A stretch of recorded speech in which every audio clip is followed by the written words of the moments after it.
प्रत्येक टप्प्यावर दर्जा, पारदर्शी आणि लाभार्थ्यांचा विश्वास या तिन्ही घटकांना सर्वोच्च स्थान देणारे उपमुख्यमंत्री एकनाथ गंगूबाई संभाजी शिंदे यांना मी विनंती करते की त्यांनी मार्गदर्शन करावं. छत्रपती शिवाजी महाराजांना विनम्र अभिवादन करतो. महामानव भारतरत्न डॉक्टर बाबासाहेब आंबेडकर यांना देखील अभिवादन.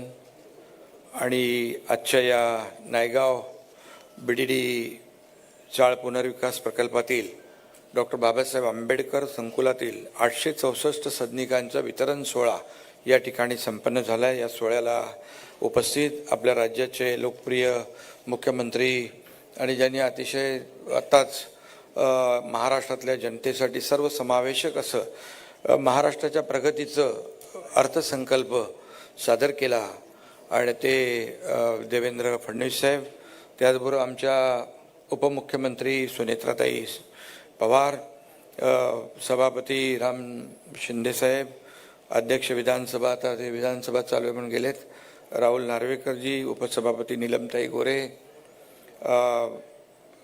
मंत्री आमचे आशिष शेलारजी, मंगलप्रभात लोढाजी, कुठे मंगलप्रभात लोढा, मी त्यांना बोलणार होतो, हे घरं मंगलप्रभात लोढा बांधतात ना तशीच आहेत, म्हणजे चांगली क्वालिटीची, त्यामुळे गेले वाटतं ते, त्यापेक्षा चांगली आहे म्हणतात ते. मी त्यांना सांगतो तुम्ही असं बोललात.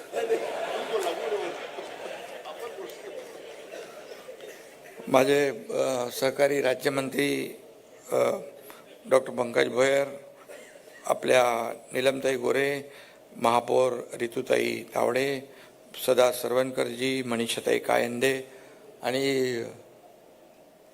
ज्यांनी 9 वेळा निवडून येण्याचा विक्रम केला आहे.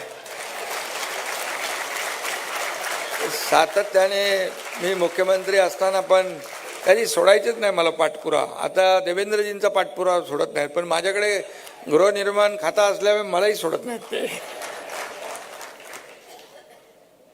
प्रामाणिक तळमळीचा आमदार आहे तो आणि आपल्या लोकांना उत्तम घरं मिळाली पाहिजे अशी भावना ठेवणारा आमदार आपला कालिदास कोळंबकरजी, चित्राताई वाघ, सर्व व्यासपीठावरील सन्मान्य मान्यवर असीम गुप्ता, संजीव जयस्वाल, बोरीकरजी आहेत आणि शंभरकर आहेत, राजू वाघमारे आहेत, सर्व LNTचे कॉन्ट्रॅक्टर आणि व्यासपीठावरील सर्व सन्माननीय मान्यवर आणि उपस्थित माझ्या आज घर घेणाऱ्या लाडक्या बहिणी आणि लाडके भाऊ सगळ्यांचंच मनापासून अभिनंदन करतो. खरं म्हणजे आता बीडीडी चाळीत राहणारे आपले सगळे लोक टॉवरमध्ये राहणार आहेत आणि एक वेगळा आनंद आज त्यांच्या चेहऱ्यावर चाव्या घेताना पाहिला. कितीतरी वर्षाचं जे स्वप्न होतं ते आज त्याची स्वप्नपूर्ती होती आहे. देवेंद्रजी मुख्यमंत्री असताना त्याचं सुरुवात केली आणि काम पुढं गेलं. मध्ये परत सरकार बदललं, दुसरं सरकार आलं, त्याच्यामध्ये थोडे स्पीड ब्रेकर आले, बरोबर ना जयस्वालजी?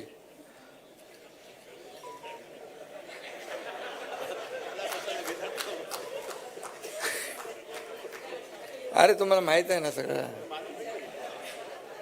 आणि मग कालच मला वाटतं देवेंद्रजींना डॉक्टर ऑफ सायन्स हे मिळाले ना डिग्री.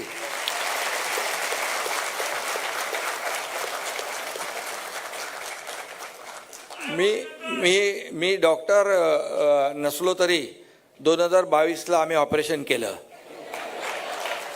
आणि मी आणि देवेंद्रजी दोघंच होतो त्यावेळेस.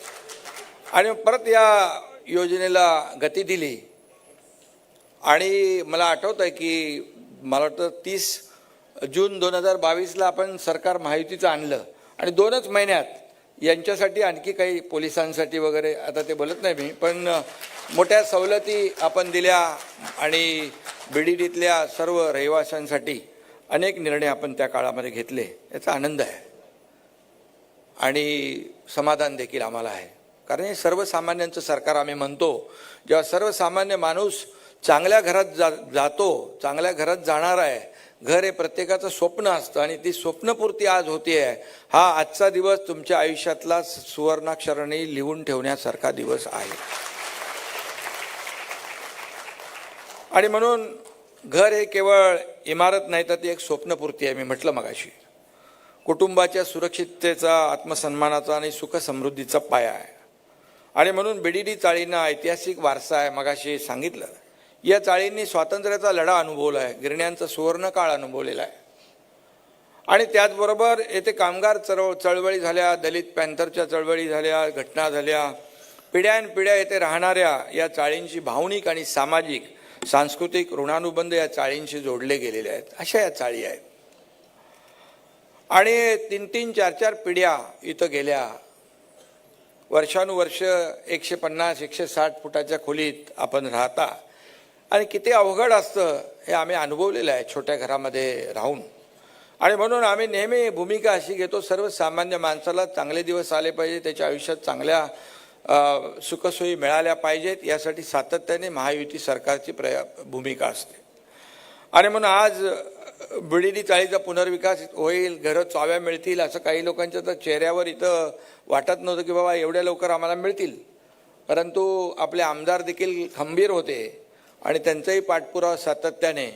आणि मुख्यमंत्री तेव्हा मी होतो, आता देवेंद्रजी आहेत, पण गृहनिर्माण मंत्री मीच आहे.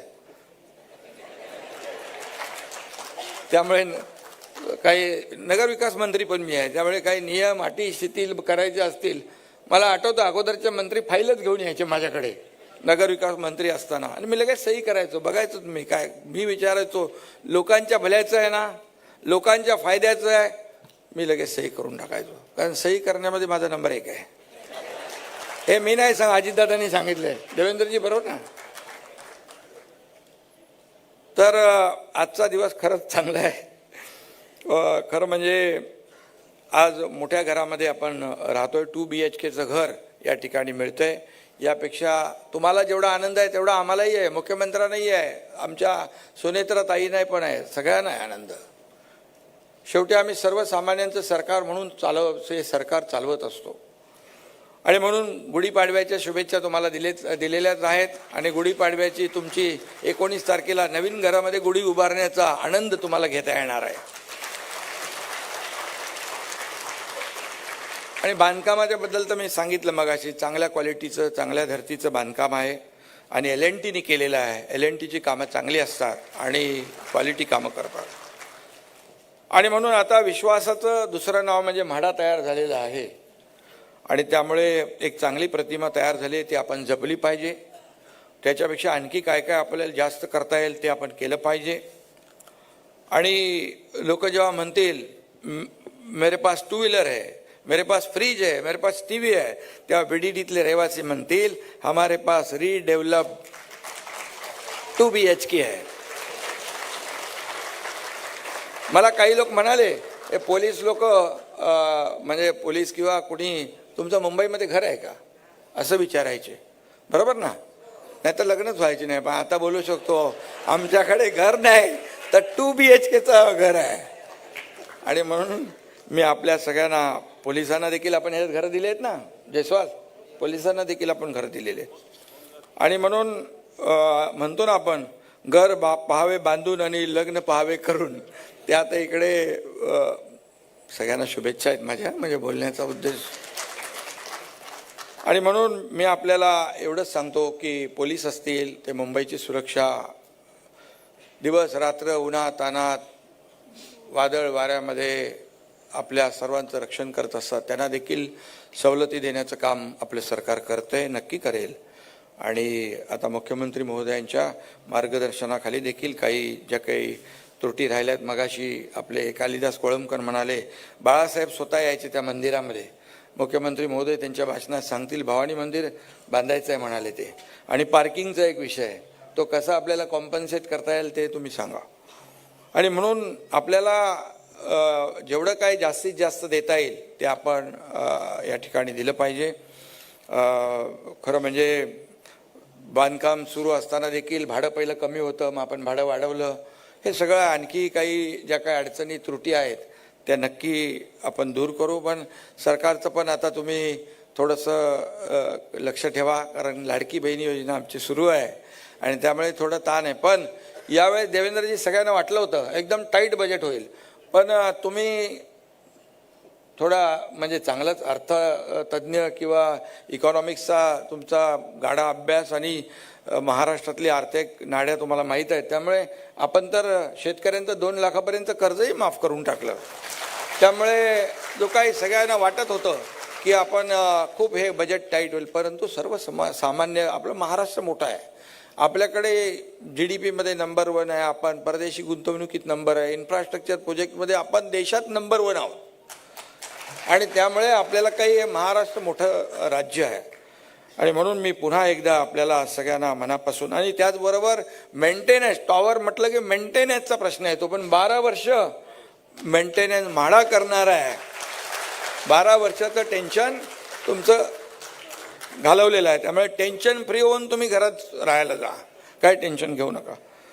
आणि म्हणून मी आपल्याला मनापासून या ठिकाणी शुभेच्छा देतो.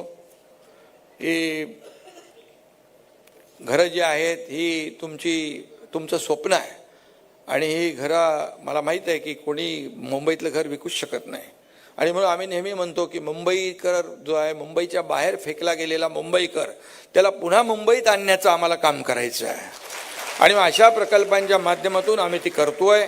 आणि म्हणूनच आता ते SRAचं आहे, रमाबाई आंबेडकर नगर, देवेंद्रजी आपलं काम सुरू आहे, ते 17,000 घरांचं. असे मुंबई देखील बाळासाहेबांची इच्छा होती 40 लाख लोकांना मोफत घरं देणं, मुंबई झोपडपट्टी मुक्त करणं, आणि म्हणून त्या दिशेने आम्ही काम करतोय. क्लस्टर योजना आहे, या इमारतींचं देखील क्लस्टर होईल, SRAचं देखील क्लस्टर होईल आणि लाखो लोकांना मोठ्या प्रमाणात घरं मिळतील. आणि म्हणून आपण जी नवीन गृहनिर्माण पॉलिसी आणलेली आहे त्यामध्ये एक क्रांतिकारी निर्णय आपण घेतले. 70 लाख कोटींची इन्व्हेस्टमेंट आणि 30 लाखांपेक्षा जास्तीची घरं या ठिकाणी उभी राहतील आणि ती घरं देखील पर्यावरणपूरक असतील. आणि म्हणूनच मुंबईचं जे काही मुंबईपण जे आहे ते आपल्याला टिकवायचं आहे, वाढवायचं आहे. यासाठी म्हाडा देखील मोठ्या प्रमाणावर त्यामध्ये भाग घेते आहे. म्हणून मी पुन्हा एकदा म्हाडाच्या सर्व अधिकाऱ्यांचं मनापासून अभिनंदन करतो. मनापासून आपल्या ज्यांना आज घरं मिळत आहेत त्यांना शुभेच्छा देतो. पुढची घरंही देखील आपल्याला जी उर्वरित आहेत तीही मिळतील. आणि गुढीपाडव्याच्या पुन्हा एकदा मनापासून शुभेच्छा. धन्यवाद. जय हिंद, जय महाराष्ट्र. धन्यवाद शिंदे साहेब. अमंत्रमक्षरं नास्ति नास्ति औषधम पुरुषो नास्ति योजक